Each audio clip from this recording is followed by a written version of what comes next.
Hace un año la vida de millones de personas en el planeta cambió de pronto y nuestras rutinas fueron interrumpidas al punto que nos hemos visto obligados a adaptarnos a una nueva realidad.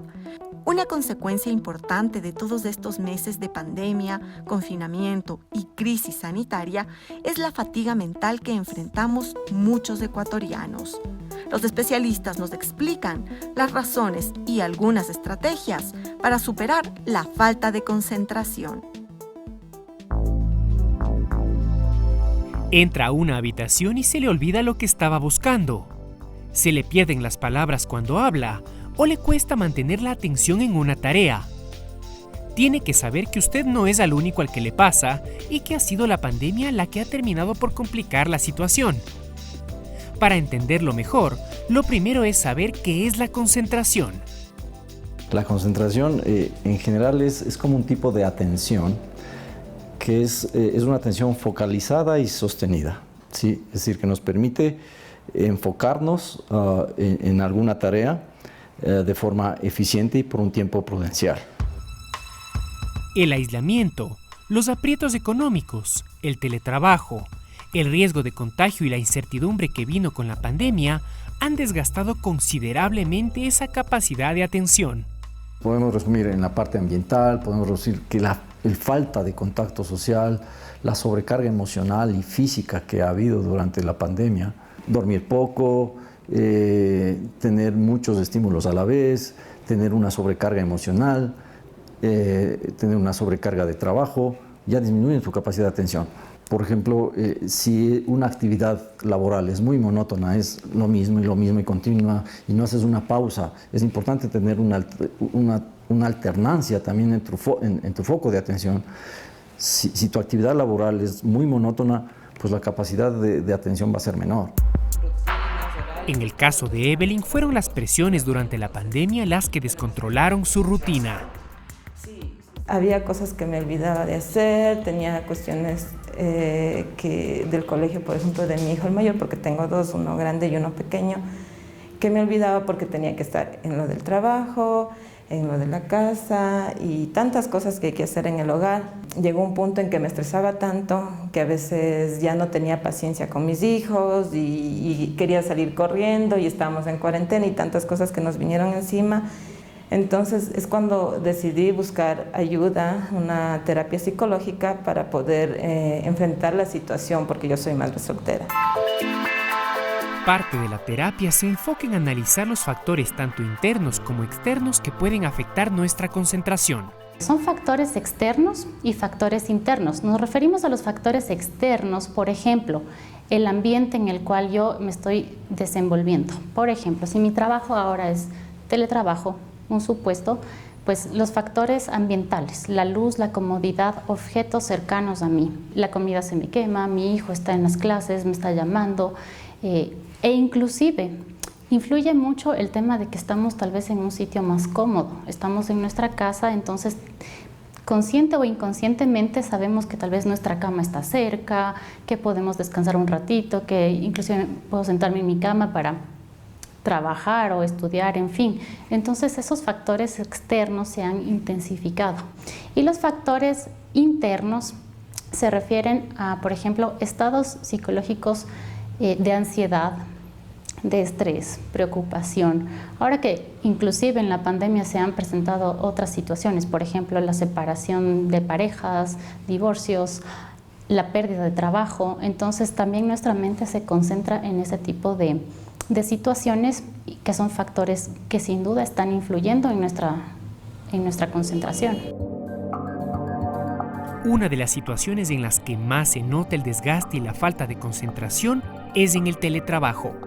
Porque nuestra interacción, cuando es personal, fluye más. Cuando estamos nosotros a través de una pantalla, se ve hasta cierto punto bloqueada porque nosotros no podemos leer mucho a la otra persona. Entonces, eso en sí incluye un desgaste mental. Un experto en neurobiología en la Universidad de Salamanca recopiló varios estudios al respecto.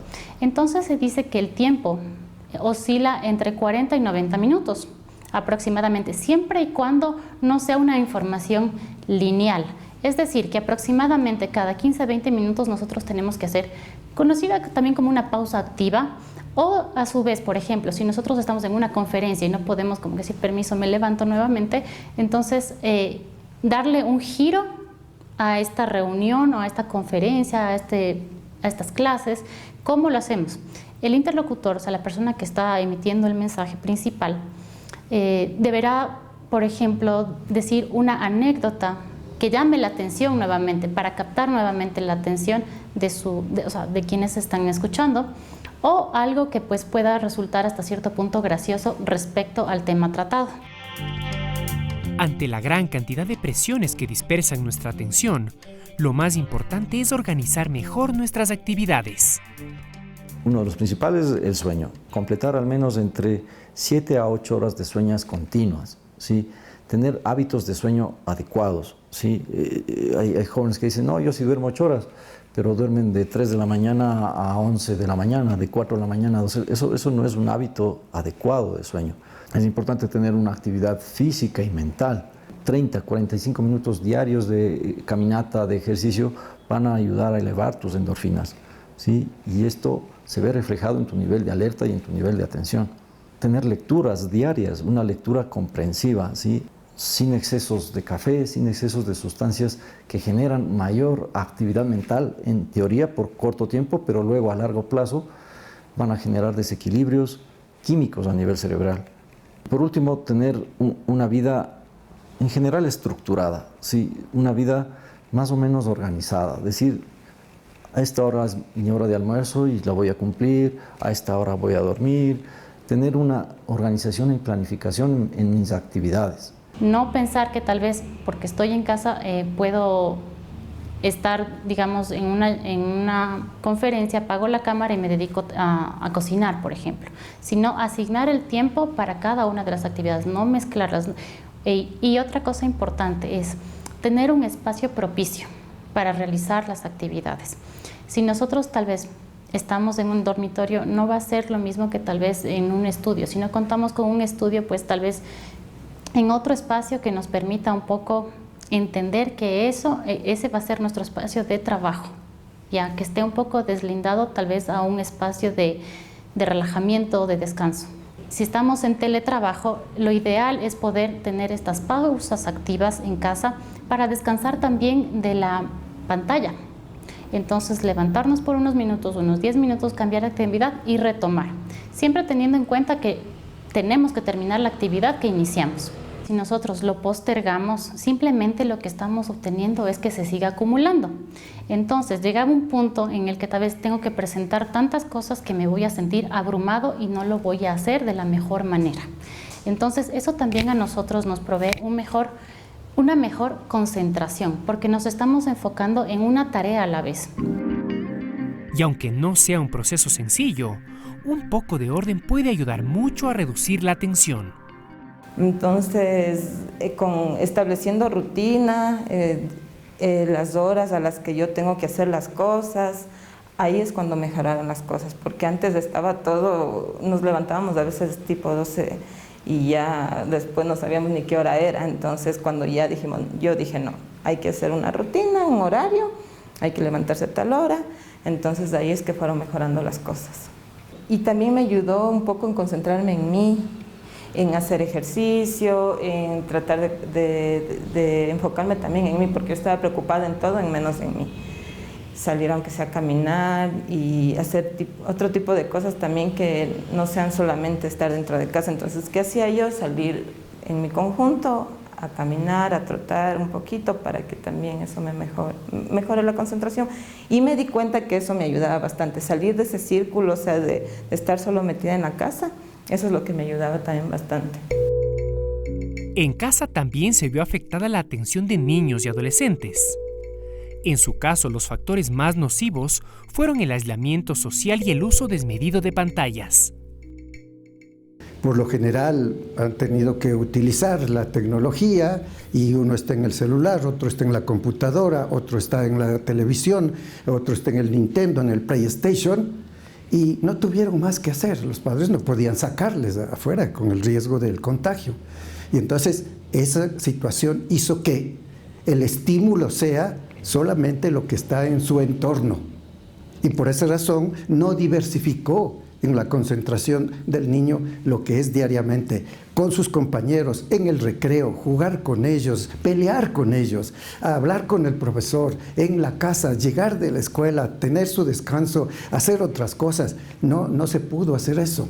Hay casos que después de la pandemia hemos tenido que atender donde el niño no puede dormir desde las 8 o 9 de la noche, sino desde las 12 de la noche y a veces a la madrugada, porque pasaba todo ese tiempo en la compu o en el celular o en la televisión.